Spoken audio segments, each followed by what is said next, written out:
Yo, what's up, everybody? Welcome back to another reaction.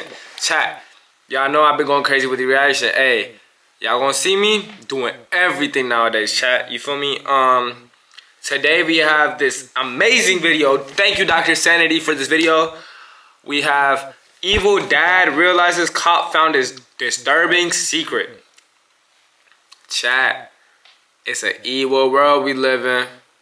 It's an evil world we live in, chat. I ain't gonna lie. Hey, if you're not already, be safe out there. You feel me? Stop doing whatever you doing, man. If you're doing any bad things, stop it, man. It's not worth it. You feel me? Just like Flight said, man. Stop doing that dirt out there. Hey, too much technology for real. Flight was right, man. But anyways, chat, let's get into the video. Tell me how y'all like these reaction videos so I can do more of them if y'all like them. Let's get in the video, man. Evil dad realizes cop found his disturbing secret. You mind if we take a look in her bedroom? Has she ever disappeared before? She didn't leave without my permission. She does not text me when I text her. What does she normally take with her when she leaves? Her book bag, her phone. Her phone's not in here. Not that I've found. I was gonna talk to you that farm around. Arguing here last night, or I mean, the night before, anything, any reason she would leave? No. This rumor going around, people telling us that she was afraid to come home. This is the moment Andy McCauley realized police were on his trail. Just hours earlier, his girlfriend's daughter, Riley Crossman, suddenly went radio silent. Damn. And police were quickly called to come and investigate. At first glance, it looked just like a messy teenager's bedroom with nothing out of the ordinary. But as the officers scoured through the clutter, unsettling details began to emerge. Chat, bro, I ain't gonna lie. I would say I'm probably a messy person, but not gonna lie, my room has never looked like this, twin. Bro, this is not normal. I hope you know that. This is not normal. This is not just a messy teenager room, gang. You seen the scoured through the clutter, unsettling details. That is not a bro. What is a Gatorade bottle doing in the bathroom, twin? What are you doing with a Gatorade bottle in the bathroom? This is a book bag. Debbie says she drinking in the bathroom and shit. Through everything. On it. They would find items that a teenager might typically take if they were planning to run away. But as they begin to look even more, they start to notice blood. What? Blood was on her sheet, and more was found on her comforter. The cops were now certain that foul play had occurred, and something terrible happened to Riley. As they try to piece together the puzzle, police find themselves entangled in one man's web of deceptions and twisted lies, all crafted to conceal his one single disturbing secret. That is so crazy, Chad. Oh, my bad. I didn't even see that. In 2019, dispatchers received a call from a concerned woman reporting the disappearance of her 15-year-old daughter, 15? Crossman. As officers arrive at the scene, oh my they come into God. contact with the caller, Chantel Oakley, and her boyfriend, Andy McCauley. What's going on, man? Haven't seen you in a long time. It's been a while. Any word? You mind if we take a look in her bedroom? Has she ever disappeared before? She didn't leave without my permission. She does not text me when I text her. This is the only mirror we have like this, so I came in yesterday morning, and I don't remember that being there. And especially her glasses, because this is not exactly the way it was. I've been in here digging and looking to see if there was a note or that. According to Riley's mother, this was unlike her, and she wasn't one to run off without telling anyone. A quick search of her room revealed that her belongings were untouched, except her bed, which was covered in bloodstains. This was highly suspicious, so officers quickly took a sample and sent it off for DNA testing. But for now, officers need to gather as much information as possible from people who last saw Riley, so they decide to question Andy about his whereabouts that day. I was gonna talk to you that farm around. Arguing here last night, or I mean, the night before, anything, any reason she would leave? No. Okay. This rumor going around, people telling us that she was afraid to come home. I don't know if that's, I mean, you know how people go sometimes. But that was nothing like that. Okay. So she wouldn't have to be her. I mean, they're right. They ain't like that. It's never like that. This is nothing. Nothing. Yeah. Her mom wasn't even home. Right. She's at work. No, you. They said that she got an argument with you and they didn't want to come home. No. She was her grandma. You can ask her grandma. She was here doing dishes and everything. Grandma was here till 7:30. Okay. Debbie. Right. Yeah. When's the last time you saw her? Like 9, maybe 10ish.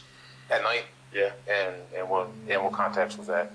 She was here at the house. She went to bed probably. Well, I don't know what time she went to bed, but she was. All the kids were in the room by like 9:30. 9:30. Did you see her leave in the morning? No, I left 4. I got up 4 o'clock in the morning. Left 5. Okay. Go to work. According to family and friends, Andy was never an early riser. In fact, when Chat, he's just like me. Oh, no. I ain't gonna lie, he's not like me. But y'all know what I mean. Like, I don't wake up early. police interviewed one of his colleagues, Chat, John, I got he to. stated that he had to go to his house and repeatedly call him to wake him up. But on this particular day, things were different. I'll call him and see if he's up. So that morning, do you remember if you called him or he called you? Wednesday morning. I want to say he called. But this was not the only strange thing about Andy that day. He also told police that he was at work all day, and when cops interviewed another one of his colleagues to verify his alibi, they found out that Andy had left work and was gone for nearly 5 hours. He gets back at roughly, It's probably 2:45. So he was going a while. What? Four, almost 5 hours. But like, what's the motive behind it though? Like, why did he even do I know that? that Andy hasn't been completely honest with them so far, at least about Makes staying no at work sense. the full day. This is very clearly a red flag and means that he's trying to hide something from them. But Andy might not be the only one hiding something, as officers would find out when they decide to look into Riley's boyfriend, Hayden. For the last 8 months, the two reportedly FaceTimed every night. So officers believed that if anyone was in contact with Riley the night before, it would be Hayden. And he was soon called in for an interview 2 days after Riley went missing. Can you just tell us when you were last FaceTiming? I was actually talking to her about the DC trip that was going on. And do you know exactly what time? 10:30-ish.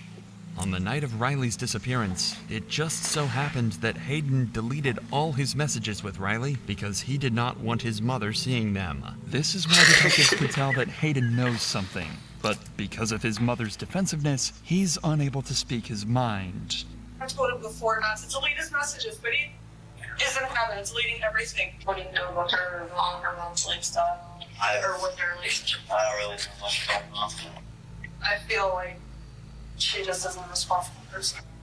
She'll just let her do whatever she wants. They had a dance, and she was wearing this short dress. She let her walk to the school by herself in this short dress. It's at night. Riley had way too much freedom.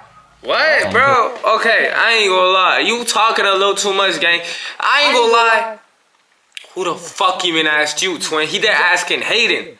Why you even putting your mouth in this shit, yo?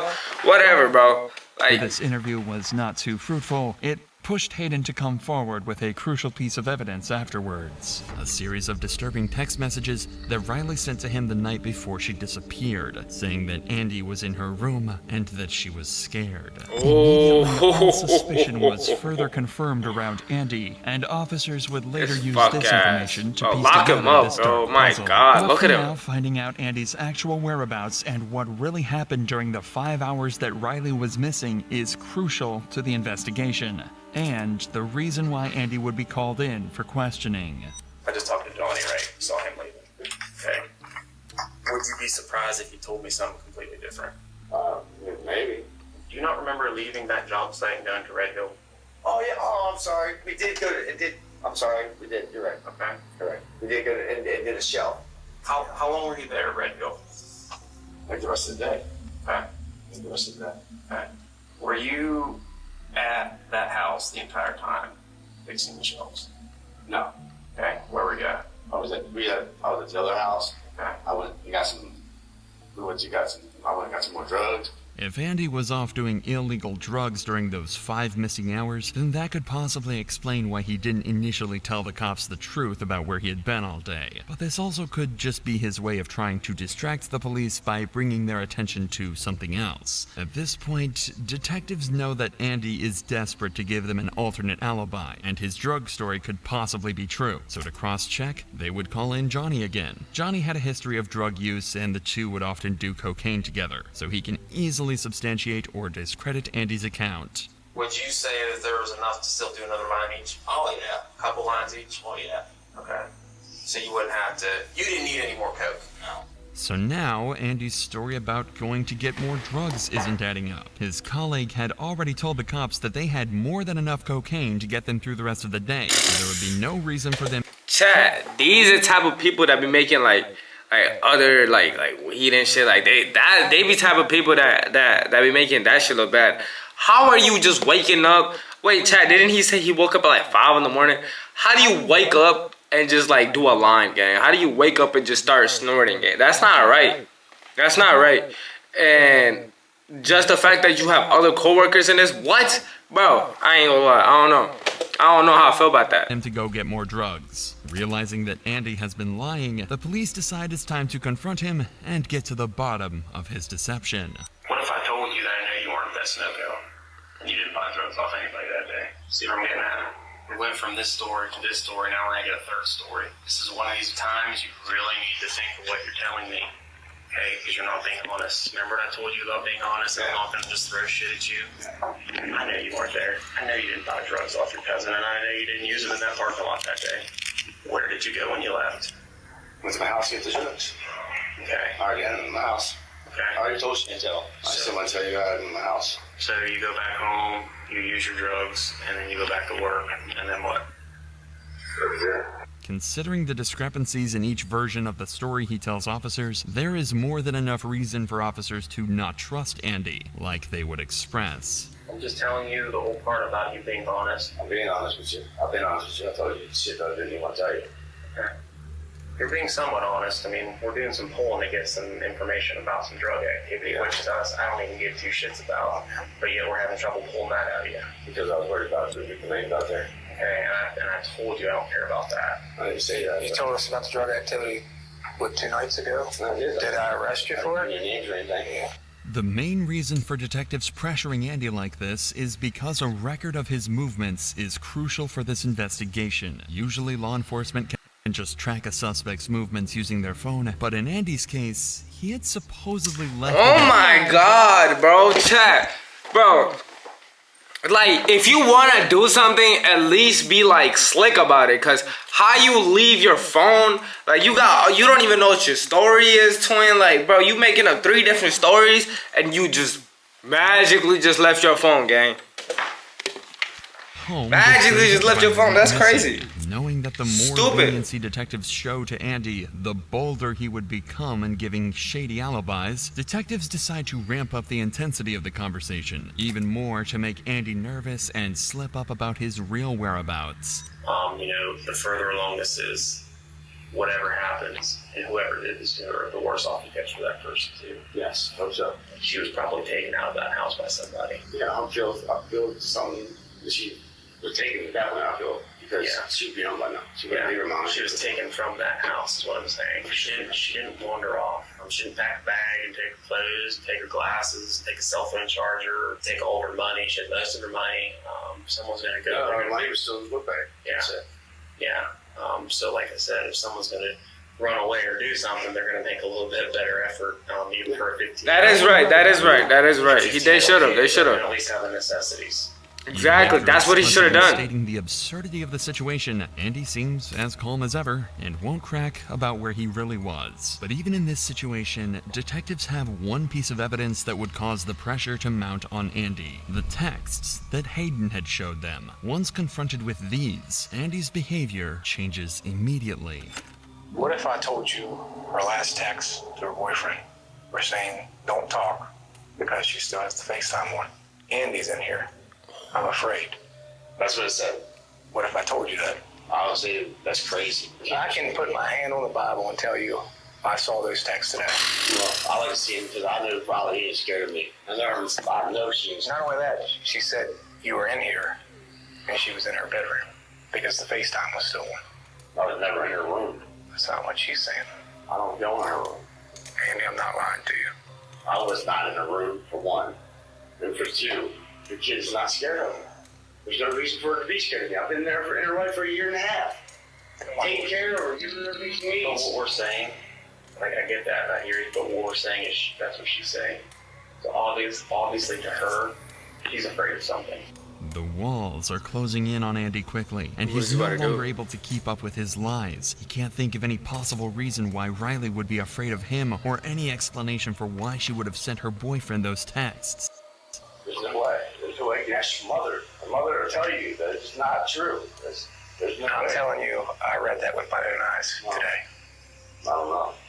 So you see where that puts us. Yeah, I understand, but the kid's not scared of me. I don't understand how you guys can say that. Despite the damning physical evidence, Andy continues to insist that there was no reason that Riley would have been afraid of him. Perhaps he thinks that if he denies this enough times, the cops will simply move on. That she's not. That's your grandmother. That's what she is saying. She's saying that's why we're saying that. We don't know what goes on behind closed doors when, you know, you and Chantel are there, or Chantel and Riley are there, or we don't know. Okay? But obviously, in her mind, she's afraid of you. Would you agree it doesn't make sense? That doesn't make sense at all. So does she have any reason to say that? No. Then why would she say that? Oh, no. At this point, the cops have given Andy an opportunity to come up with any sort of explanation at all, or even a lie. This would have been his chance to point towards something that may have happened in the past, even as simple as a disagreement between the two of them, as a possible reason Riley would have written these things. But Andy is not taking the bait. Is she vindictful towards you? Does she hate you? No. She don't hate me. She loves me. That's what I'm asking you. I don't know that. Does she argue with you? No, ever. We have Never cuss at you, curse you out, nothing? Never, nothing. In a year and a half, nothing. Okay, so it sounds like to me she does love you so wholeheartedly. Yes. Okay, so why would she say that? I don't know. In a year and a half, we have not had one conflict. Okay. Me and the boy, yeah, we have. Okay, but there's never been anything, like you said, a year and a half or the last several weeks, several months, several Boy, I don't even know how to lie. You're like, oh yeah, I forgot about that one time she wanted this and I told her no. Maybe she got mad and she's nothing. With all else failing, Andy would attempt to try and convince the cops that he shares the same sentiments as them. But you see where that puts us, right? Yeah, I understand. I understand what you guys are. I'm not mad that you guys are doing your job. I mean, that's the last message he has from her. I'm not mad that you guys are doing your job. I know you're doing your job, but there's nothing I can think of. You want us to do our job. That's what we're doing. I'm asking you to do your job. I'm not mad. You guys don't know. Guys, I think he's a little pissed off, but nothing. There's nothing that I can think of. She would be mad at me for, or she would be upset at me, or scared of me, or anything would be. You didn't go in that room? No. She still had FaceTime one too. Okay, well, I wasn't in that room.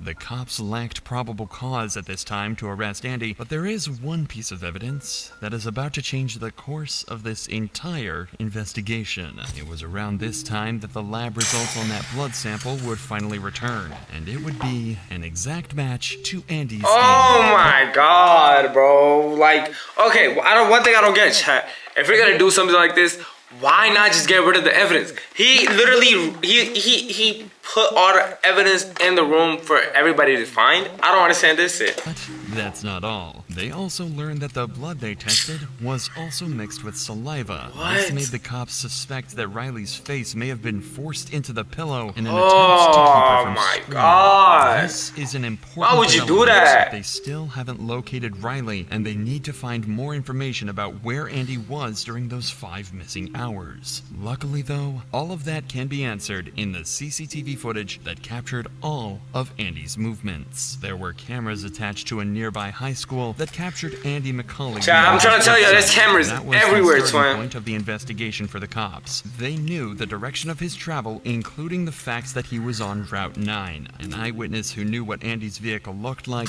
was able to confirm that she saw his truck backed up into the driveway of Riley's home in the middle of the day when he should have been at work. At this point, the cops believe that Andy killed Riley during the late night or early morning hours, likely to keep her from screaming while he assaulted her. They believe he then hid her body in the bedroom until everyone left, and then later returned to the house when it was empty to pick up her body and dispose of it. Using CCTV footage to guide them, and with the help of police canines trained to pick up Riley's scent, they search a nearby mountainous area. It is there that they tragically find Riley's decomposing body left in a secluded area. While this is the outcome that nobody wanted, it marks the turning point in the case. Near where Riley's body is found, there are several unique-looking screws discovered. These are the same screws that were located when the Bro, this dude is a dumbass, bro. Oh my God, this dude is actually a dumbass. cops had searched Andy's vehicle the day previously. This is even further evidence that solidified the case against him, and yeah, lock him up. Lock him up. Riley's body, Andy is arrested and charged with her murder. He pleaded not